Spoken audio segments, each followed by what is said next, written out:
ముఖ్యంగా ఈ సినిమాలో నటించినటువంటి ప్రభాస్ గురించి చెప్పాలి. ఆయన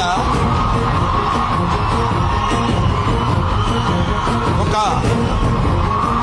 ప్రపంచం గర్వించదగినటువంటి నటుల్లో ఒకడు ప్రభాస్. ఈ సినిమాలో ఆయన ఎందుకు అంగీకరించాడంటే, సినిమాలో ఆయన డబ్బు కోసం అంగీకరించలేదు. ఏదో ఈ సినిమాలో ఒక అద్భుతమైన క్యారెక్టర్ చేయాలని ఆయన అంగీకరించలేదు. ఒక మానవతా విలువలు కలిగిన మనిషి, ఒక మంచి మనిషి. ఎవరైనా ఏదైనా చేజాపు అడిగితే కాదనేటువంటి వ్యక్తి కాదు ప్రభాస్. ఎవరైనా అద్భుతమైనటువంటి స్థితిలో ఉండి ఇది నాకు కావాలి అని అడిగినప్పుడు, ముఖ్యంగా ఆ విషయంలో చెప్పాలంటే మోహన్ బాబు గారికి అత్యంత సన్నిహితుడు.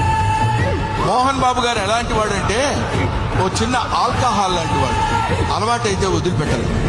అలాగే ఎంతో మోహన్ బాబు గారి మత్తులో, మోహన్ బాబు గారి ప్రేమలో మునిగి తేలినటువంటి వ్యక్తి కాబట్టి ప్రభాస్ ఈ సినిమాలో చేశాడు.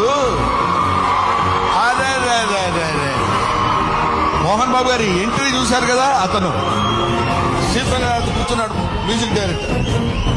ఆ మోహన్ బాబు గారి ఎంట్రీ అలా పెడితే ప్రభాస్ శివప్రభాసుడు. అతను శివుడి చేత ప్రకాశవంతంగా పిలిచేవాడు. 6 అడుగుల అందగాడు.